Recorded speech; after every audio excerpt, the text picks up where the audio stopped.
Vidyakumar IS Academy Institute for your success.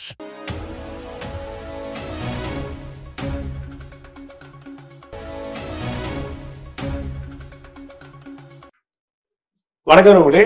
பிப்ரவரி 18ஆம் தேதி Dinamani news paper and the Hindu news பேப்பர்ல நம்ம government exam point of இதெல்லாம் important அப்படின்னு பார்ப்போம்.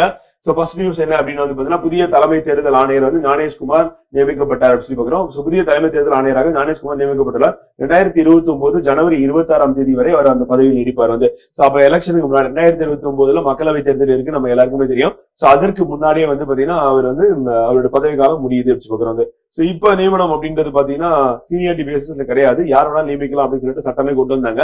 ஆனா இருந்தாலும் வந்து பாத்தீங்கன்னா ஆல்ரெடி அவர் வந்து தேர்தல் ஆணையரா இருந்தாரு.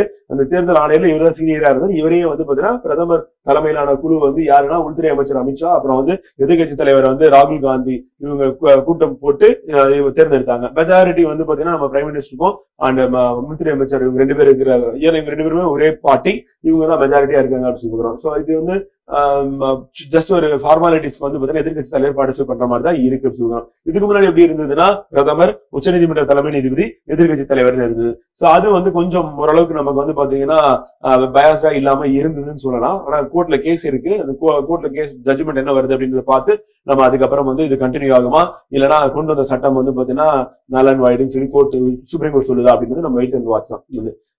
அதே மாதிரி திங்கட்கிழமை வந்து பாத்தீங்கன்னா தில்லியில வந்து அதிகாலை வந்து பாத்தீங்கன்னா பலத்த நில அதிர்வு ஏற்பட்டது. ரிக்டர் அளவுகள் 4.0 அளவாக பதிவானது. தில்லியில் அதிகாலை 5:30 மணி அளவில் ஏற்பட்ட நிலநடுக்கத்தின் மையமாக தௌலக்வான் ஜுல்வார் பகுதி இருந்தது வச்சுக்கோம்.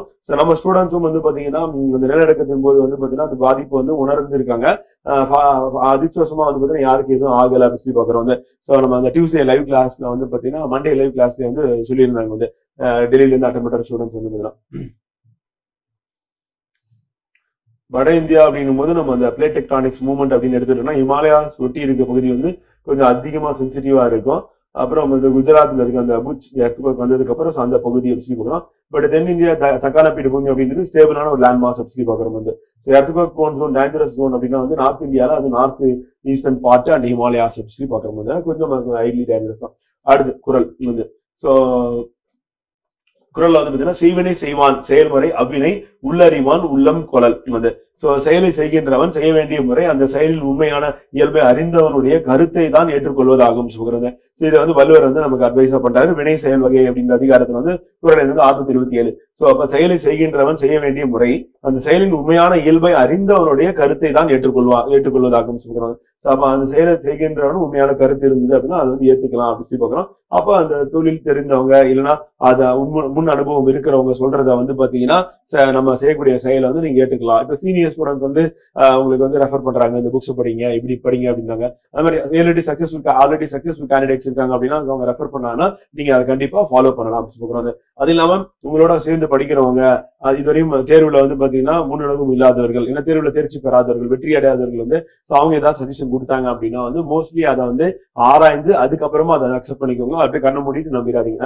ஏன்னா அவங்களுக்கு அனுபவம் இல்லை, ஏற்கனவே வெற்றி பெற்றவர்கள் வந்து வெற்றியாளர்கள் சொல்லும் போது என்ன ஆகும் அப்படின்னா அது வந்து உங்களுக்கு வந்து மேக்சிமம் வந்து கரெக்டா இருக்கிறதுக்கான பாசிபிலிட்டிஸ் அதிகம் வச்சுக்கணும். அடுத்து பிரதமர் அலுவலகத்தில் நடைபெற்ற அந்த கூட்டத்தில் வந்து என்ன கூட்டம் அப்படின்னா வந்து நம்ம சொன்ன தலைமை தேர்தல் ஆணையர் வந்து அந்த தேர்தல் ஆணையர்கள் வந்து பாத்தீங்கன்னா தேர்ந்தெடுக்கிறதுக்கான கூட்டம் வந்து நடைபெற்றது. சோ அதில் வந்து பாத்தீங்கன்னா 2 உறுப்பினர்கள் வந்து இருப்பாங்க. மத்திய உள்துறை அமைச்சர் அமித்ஷா, மக்களவை எதிர்கட்சி தலைவர் வந்து ராகுல் காந்தி உள்ளிட்டோர் பங்கேற்றனர். தற்போதைய தேர்தல் ஆணையர் ஞானேஷ்குமாரின் பெயர் தேர்வு செய்யப்பட்டது. இதை குடியரசுத் தலைவர் திரௌபதி முர்முவின் ஒப்புதல் பெற்று மத்திய சட்டக அமைச்சகம் அறிவித்தது. சோ விவேக் ஜோஷி தேர்தல் ஆணையராக அறிவிக்கப்பட்டுள்ளார். ஏன்னா இவர் ஞானேஷ்குமார் வந்து ஆல்ரெடி தேர்தல் ஆணையரா இருக்காரு. ராஜீவ்குமார் இதுக்கு முன்னாடி இருந்த தலைமை தேர்தல் ஆணையர், அவர் பதவிக்காலம் முடிஞ்சிருச்சு. இப்ப ஞானேஷ்குமார் வந்து பாத்தீங்கன்னா இவரை வந்து ப்ரொமோஷன் பண்ணல, செலக்ட் பண்ணிருக்காங்க வந்து. சோ அப்ப வெளியில இருந்தும் செலக்ட் பண்ணலாம், இல்லைன்னா இதுல இருக்கிறவங்களும் செலக்ட் பண்றதுக்கான வந்து இது வந்து தேர்ந்தெடுக்கிறதுக்கான உரிமையான அதிகாரம் யாருக்கிட்ட இருக்கு அப்படின்னா பிரதமர் தலைமையிலான குழுவுக்கு வந்து இருக்கு. சோ அப்படி தேர்ந்தெடுக்கப்பட்டதான் ஞானேஷ்குமார் அவர்களை தேர்ந்தெடுத்திருக்காங்க. இப்ப அந்த ஒரு காலி பணியிடம் உருவாகுது. என்னன்னா தேர்தல் ஆணையர்கள் 2 பேர் இருக்கணும். அப்ப தேர்தல் ஆணையில ஒருத்தரை வந்து தலைமை தேர்தல் ஆணையர் போட்டு அந்த காலி பணியிடத்துக்காக இன்னொருத்தரை வந்து நியமனம் பண்ணிருக்காங்க. அவங்க யார் பேர் என்ன, விவேக் ஜோஷி பார்க்கணும். தேர்தல் ஆணையராக அறிவிக்கப்பட்டுள்ளார். மற்றொரு தேர்தல் ஆணையராக சுக்பீர் சிங் சாந்து வந்து பாத்தீங்கன்னா சுக்பீர் சிங் சாந்து வந்து தொடர்ந்து இருக்காரு. அப்ப தேர்தல் ஆணையர்கள் கேட்டாங்கன்னா விவேக் ஜோஷி, சுக்பீர் சிங் சாந்து வந்து தேர்தல் ஆணையர் அப்படின்னு யாருன்னு கேட்டாங்கன்னா ஞானேஷ்குமார் அப்படின்றத நம்ம ஞாபகம் வச்சுக்கணும். இது நமக்கு காம்படிட்டிவ் எக்ஸாம்ல அப்கமிங் எக்ஸாம்ல கொஸ்டினா வர்றதுக்கான பாசிபிலிட்டிஸ் அதிகம் சொல்லி பாக்குறோம் ஃப்ரெண்ட் வந்து. ஓகேங்களா? அடுத்து மனு பாக்கருக்கு பிபிசி விருது வந்து. சோ மனு பாக்கர் அப்படின்றவங்க வந்து எந்த விளையாட்டு பிரிவை சார்ந்தவங்க அப்படின்னு கேட்டாங்க அப்படின்னா துப்பாக்கி சுடுதல் அப்படின்னு சொல்லி பாக்குறோம். இந்திய வீராங்கனை 2024ஆம் ஆண்டுக்கான பிபிசியின் சிறந்த இந்திய விளையாட்டு வீராங்கனை விருது துப்பாக்கி சுடுதல் வீராங்கனை மனு பாக்கருக்கு அறிவிக்கப்பட்டது அப்படின்னு. ஒலிம்பிக்ல 2 மெடல் வாங்கினாங்க அப்படின்றது இம்பார்ட்டன்ட் வந்து. தனிநபர் பிரிவுல வந்து வாங்கியிருக்காங்க அப்படின்றது ஒரே ஒலிம்பிக்ல அப்படின்றது நமக்கு முக்கியம். பாரிஸ் ஒலிம்பிக் போட்டியில வந்து பாத்தீங்கன்னா 2 வெண்கல பதக்கங்கள் வென்ற மனு பாக்கர் சுதந்திரத்துக்கு பிறகு ஒரே ஒலிம்பிக்கில் 2 பதக்கங்கள் வென்ற முதல் இந்தியர் என்ற சாதனை படைத்துள்ளார். உலகக்கோப்பை துப்பாக்கி சுடுதல் போட்டியில் தங்கம் வென்ற இளம் இந்தியர் 16 வயது என்ற சாதனையும் அர்ஜுனா விருது வென்றவர் என்ற சாதனையும் பெற்றுள்ளார். அது இம்பார்ட்டன்ட். அடுத்து தேசிய பாரா தடகள போட்டிகள் அப்படின்றது வந்து பாத்தீங்கன்னா தொடங்கியுள்ளது.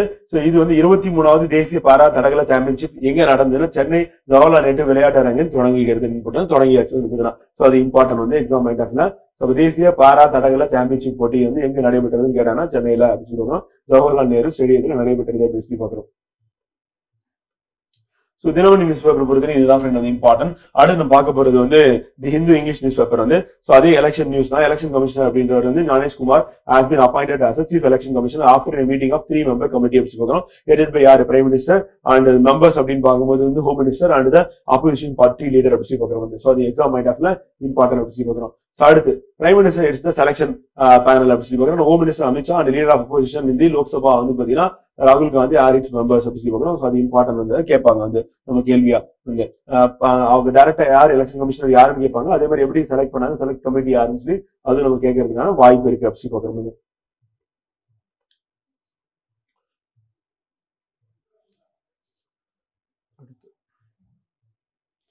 அடுத்து So Kerala government is planning to grant என்ன பண்ண போறாங்க அப்படின்னா வந்து industry status to it's tourism sector அப்படின்னு சொல்றோம். சோ அப்ப எந்த ஸ்டேட் வந்து பாத்தீங்கன்னா டூரிசம் செக்டாருக்கு இண்டஸ்ட்ரியல் ஸ்டாட்டஸ் வந்து கொடுக்க போறாங்க அப்படின்னு சொல்றோம். காரணம் என்ன அப்படின்னா வந்து பாத்தீங்கன்னா the granting industry status will encourage more investment and development in the sector which contributes around 10% of gross domestic product of the state வந்து. சோ நம்ம வழக்கமா வந்து நம்ம செக்டார்ஸ் அப்படின்னு பார்க்கும்போது வந்து primary sector, secondary sector and tertiary sector அப்படின்னு சொல்லி பாத்தீங்கன்னா சோ பிரைமரியில யார் இருப்பாங்க அப்படின்னா அக்ரிகல்ச்சர், மைனிங் இதெல்லாம் வந்துடும். அண்ட் செகண்டரி அப்படின்னு பார்க்கும்போது இண்டஸ்ட்ரீஸ் வந்துடும். அண்ட் டெரிஷரி அப்படின்னு சொல்லும்போது சர்வீஸ் செக்டார் வரும். இந்த சர்வீஸ் செக்டார்ல இருக்கக்கூடிய டூரிசத்துக்கு வந்து என்ன பண்றாங்க அப்படின்னா இவங்க வந்து இண்டஸ்ட்ரி செக்டார் அப்படின்னு சொல்லிட்டு வந்து அதுக்கு தனியா இண்டஸ்ட்ரியாவே ஸ்டாட்டஸ் வந்து கொடுக்குறாங்க அப்படின்னு சொல்றோம். சோ அப்ப கிராண்டிங் இந்த ஸ்டாட்டஸ் அப்படின்னு கொடுக்கறது என்னன்னா அதுக்கு இம்பார்ட்டன்ஸ் அதிகப்படுத்துச்சுன்னா காட்ஸ் ஓன்ஸ் கண்ட்ரி அப்படின்னு சொல்லிட்டு கேரளாவை சொல்லி டூரிசம் வந்து டெவலப் பண்ணிட்டு இருப்பாங்க நமக்கு தெரியும். ஆனா ஒன் ஆஃப் த டூரிஸ்ட் டெஸ்டினேஷனா வந்து கேரளா இருக்கு. பட் இருந்தாலும் இந்தியா அப்படின்னு எடுத்துக்கிட்டோம்னா தமிழ்நாடு தான் நம்பர் 1 டூரிஸ்ட் டெஸ்டினேஷன் பிளேஸ் அப்படின்னு பாக்குறோம். இந்தியாலே நம்பர் 1 நம்ம தான். அதே மாதிரி ஃபாரினர்ஸ் வந்து அதிகமா வரக்கூடிய ஸ்டேட் எது அப்படின்னு கேட்டாங்கன்னா அதுவும் தமிழ்நாடு சொல்றோம். பட் இந்த வருஷம் வந்து மாறுறதுக்கான வாய்ப்பு இருக்கு. காரணம் என்னன்னா மகா கும்பமேளால நம்ம எதிர்பார்த்ததை விட அதிகமான டூரிஸ்ட் வந்து பாத்தீங்கன்னா அங்க போயிருக்காங்க அப்படின்னு பாக்குறோம் கோடிக்கணக்குல. அதனால திஸ் இயர் வந்து பாத்தீங்கன்னா இந்த அவார்ட் கோஸ் டு எந்த ஸ்டேட் அப்படின்னா நமக்கு தெரிஞ்சதான் உத்தரப்பிரதேஷா தான் இருக்கும் அப்படின்னு சொல்லி லாஸ்ட் மோர் தென் 2 இயர்ஸ் மேல நம்ம வந்து கன்சிக்யூட்டிவா வந்து பாத்தீங்கன்னா அவார்டு வந்து வின் பண்ணிட்டு இருக்கோம் அப்படின்னு. அடுத்து Delhi earthquake, 4 magnitude earthquake that originated in Delhi. While the moderate in intensity, the latest earthquake accompanied by the distinct rumble and served as a root அப்படின்னு. So அது நம்ம தெரிஞ்சு வச்சுக்கணும். எங்க நடந்தது ரீசெண்டா earthquake அப்படி கேட்கறதுக்கான பாசிபிலிட்டிஸ் இருக்கு ஃப்ரெண்ட். அது அடுத்து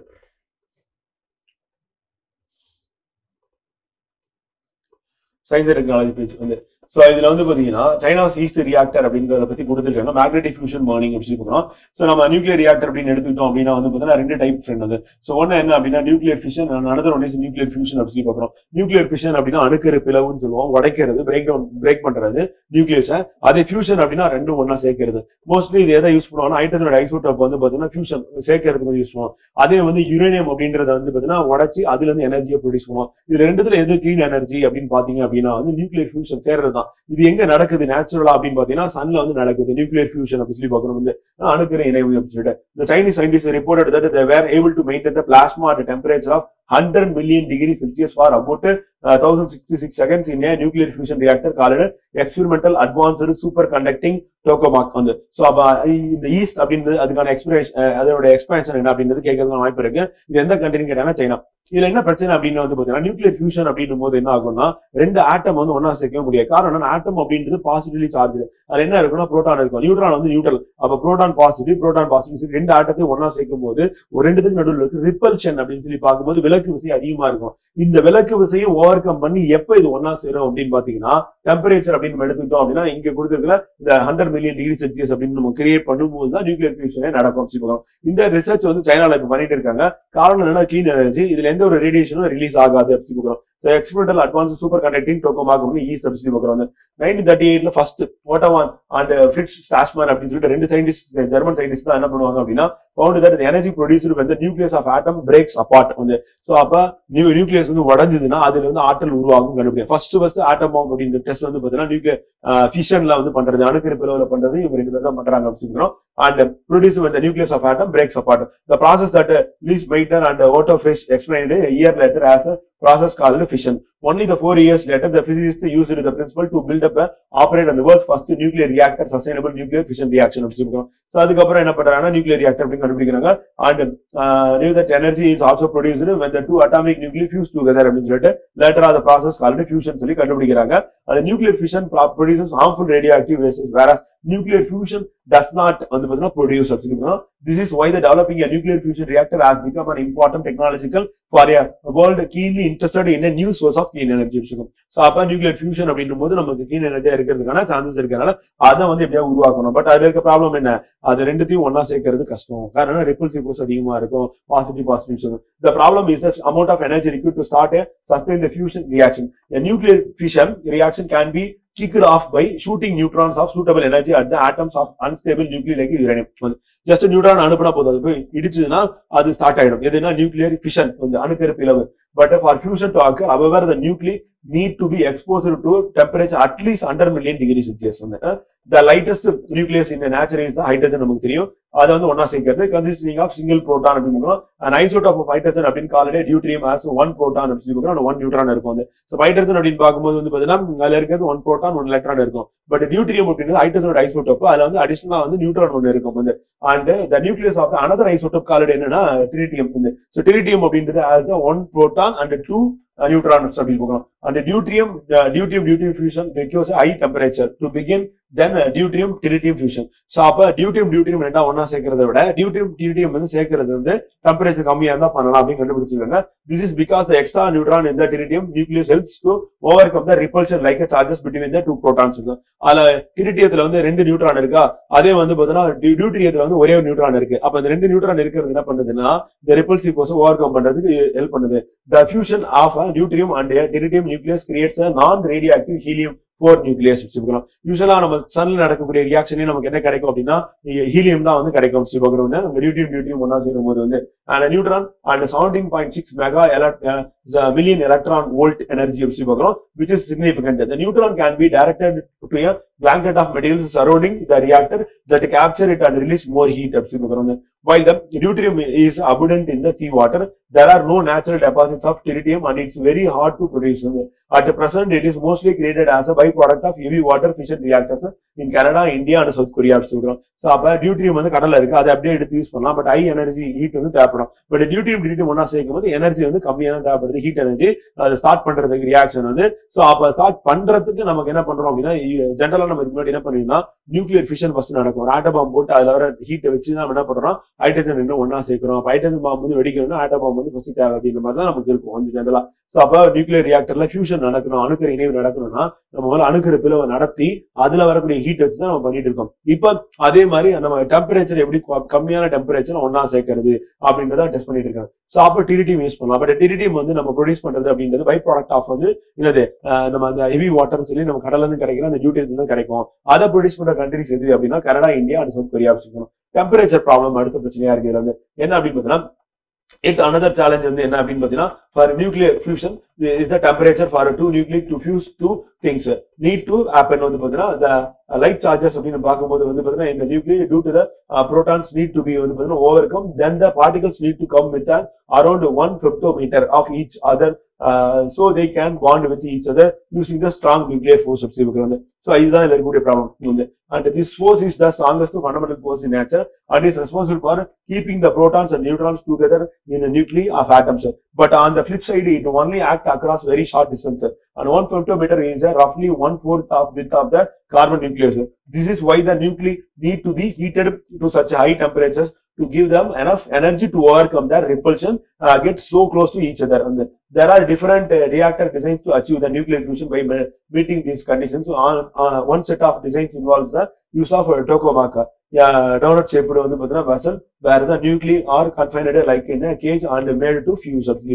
Tokamak அப்படிங்கிறது யாருன்னா ஈஸ்ட் ரியாக்டர் அப்படி சொல்லி பார்க்கணும். எங்க இருக்கு அப்படின்னா சைனால இருக்கு அப்படி சொல்லுவோம். இந்த எக்ஸாம் பாயிண்ட் ஆஃப் நமக்கு வெரி வெரி இம்பார்ட்டன்ட் சொல்லுவோம். ஸோ அதுல 2 செகண்ட்ல வந்து டெம்பரேச்சர் எப்படி இருக்கு, பிளாஸ்மா வந்து 3 செகண்ட், 4.5 செகண்ட் அண்ட் 5 செகண்ட் சொல்லிட்டு இந்த பிக்சர்ல வந்து ஷோ பண்ணிருக்காங்க அப்படி சொல்லி பார்க்கணும். ஸோ நமக்கு நியூக்ளியர் ஃபியூஷன் அப்படின்ற டெக்னாலஜி வந்து வெரி வெரி இம்பார்ட்டன்ட். நமக்கு எக்ஸாம்ல கொஸ்டின் வச்சுக்கலாம் வாய்ப்பு. அப்ப சைனாவோட ஈஸ்ட் ரியாக்டர் அப்படின்றது நம்ம ஞாபகம் வச்சுக்கணும். எக்ஸாம் பாயிண்ட் ஆஃப்ல இது வந்து இம்பார்ட்டன்ட் அப்படி சொல்லி பார்க்குறோம். ஸோ அடுத்து வந்து பாத்தீங்கன்னா ஃபாரஸ்ட் கன்சர்வேஷன் ஆக்ட் வந்து 1980 அப்படி சொல்லி பாக்குறாங்க. சோ அதை நம்ம நோட் பண்ணிக்கலாம். சோ அது இம்பார்ட்டன்ட் வந்து அடுத்து the hills in the southern districts of வந்து பாத்தீங்கன்னா Gurugram and Nuwa are part of Aravalli, the oldest fold mountain range in the world அப்படி சொல்லுவாங்க.